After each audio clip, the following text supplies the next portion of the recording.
SOP collections sa Bureau of Customs na umabot sa 11 billion pesos. May 9 billion pesos collection mula sa sugar. Ang kita mula sa importasyon ng sibuyas na hawak naman ni Martin Araneta. Tinawagan daw siya ni First Lady Lisa Marcos at ipinapatigil ang investigasyon. Sa First Lady Lisa Marcos mismo ang may hawak sa mga rice importers.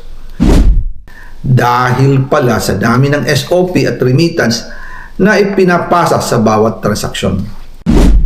Ang pinakamakapangyarihang pamilya pa mismo ang sangkot sa ganitong sistema.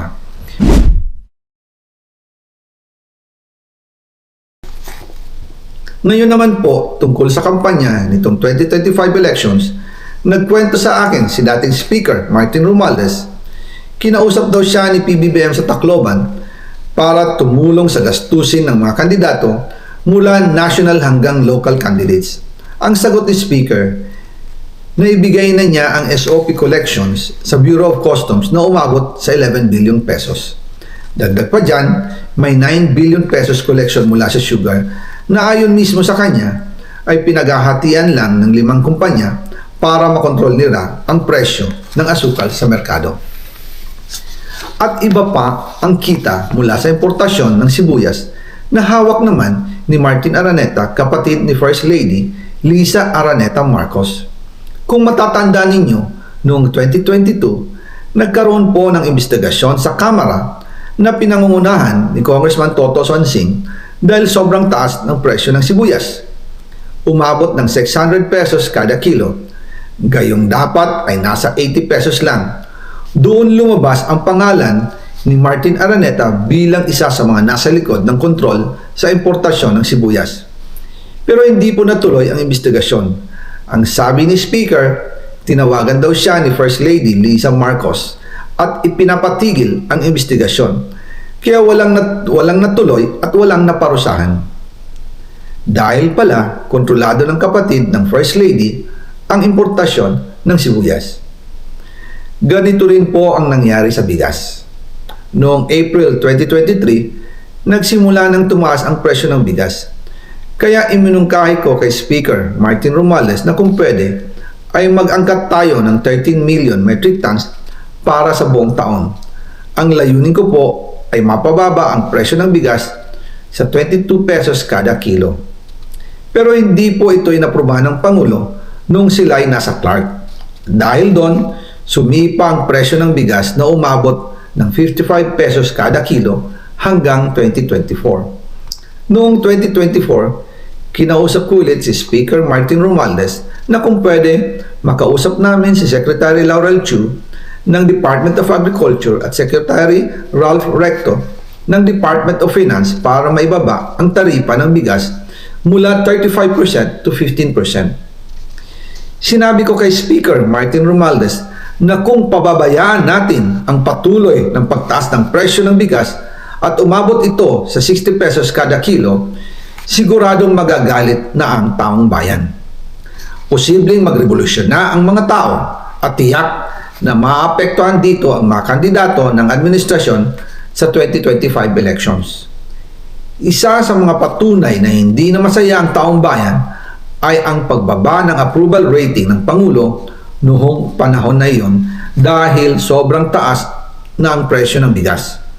Nangyari po ang meeting at halos inaabot kami hanggang alas 2 ng umaga, nakikiusap, nagpapaliwanag. Buti na lang, matapos ang matagal na negosasyon, pumayag din sila. At di nagtagal, inanunsyo na rin sa publiko na ibaba ang nangbuwis sa bigas. Ngunit, matapos ang 4 hanggang 6 na buwan, hindi pa rin bumababa ang presyo ng bigas. Kahit ibinaba na ang taripa nito, kaya iminungkahi ko kay Speaker Romualdez na magpatawag ng investigasyon tungkol sa bigas sa pamamagitan ng Quinta Committee hearings. Habang iniimbestiga nito ng Quinta Committee na pinamumunuan ni Congressman Joey Salceda, bigla na lang itong pinahinto ni Secretary Kiko Laurel Chu matapos niyang ipakita ang isang confidential report. Nakasaad dito na sa First Lady Lisa Marcos mismo ang may hawak sa mga rice importers. Ayon kay Secretary Laurel, maaapektuhan daw ang First Lady kung itutuloy ang investigasyon dahil kasama raw nila sa Vietnam visit ang ilang importer ng bigas at nag-dinner pa raw sila roon. At nung araw din yun, tumawag si Congressman Sandro Marcos kay Speaker Romualdez upang ipatigil ang House investigations tungkol sa bigas as instructed ng Pangulo. Magkasama kami ni Speaker Martin Romualdez nang tumawag si Congressman Sandro Marcos. Dumating din si Secretary Laurel Chu sa Manila Polo Townhouse at doon siya pinagalitan ni Speaker dahil inilabas niya ang confidential report na nagdidiin sa First Lady sa issue ng rice smuggling. Humihingi ng paumanhin si Secretary Laurel Chu at sinabi niyang, "Pasensya na, masyado akong naive." Doon namin naintindihan kung bakit. Kahit ibinaba na ang import tax ng bigas mula 35% to 15%, ay hindi pa rin bumababa ang presyo sa merkado dahil pala sa dami ng SOP at remittance na ipinapasa sa bawat transaksyon. Dagdag pa po, maraming importers ng isda ang nagre-reklamo dahil kontrolado ito ng kaunting kumpanya lamang. Wala naman daw tax sa importation tuwing lean season, pero kahit ganoon, hindi pa rin sila nabibigyan ng permit to import. Ang makaunting kumpanya na ito lang ang nabibigyang permit to import. Dahil dito, kontrolado din ang presyo ng isda at ito din ang dahilan kung bakit mataas ang presyo ng galunggong. Mga kababayan, hindi dapat naghihirap ang Pilipinas. Hindi dapat ganito kamahal ang mga pangunahing bilihin tulad ng bigas. At higit sa lahat, hindi dapat nagugutom ang mga Pilipino. Wala silang malasakit sa taong bayan, lalo na sa mga mahihirap. Inaabuso ang kapangyarihan, nagiging negosyo ang pera ng taong bayan. Masakit man tanggapin, pero ito ang katotohanan. Ang pinakamakapangyarihang pamilya pa mismo ang sangkot sa ganitong sistema. Mula sa Pangulo, First Lady, hanggang sa anak, sila mismo ang nagtatakda, kumukontrol at nakikinabang sa mga transaksyon dapat sanay para sa kapakanan ng sambayanan.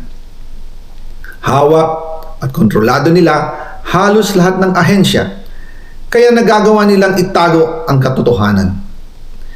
Sa mga susunod na araw, marami pa po akong isisiwalat. Maraming salamat sa inyong oras at patuloy na pag-unawa. Naway, magising tayo sa katotohanan at sama-sama nating hanapin ang hustisya para sa bayan.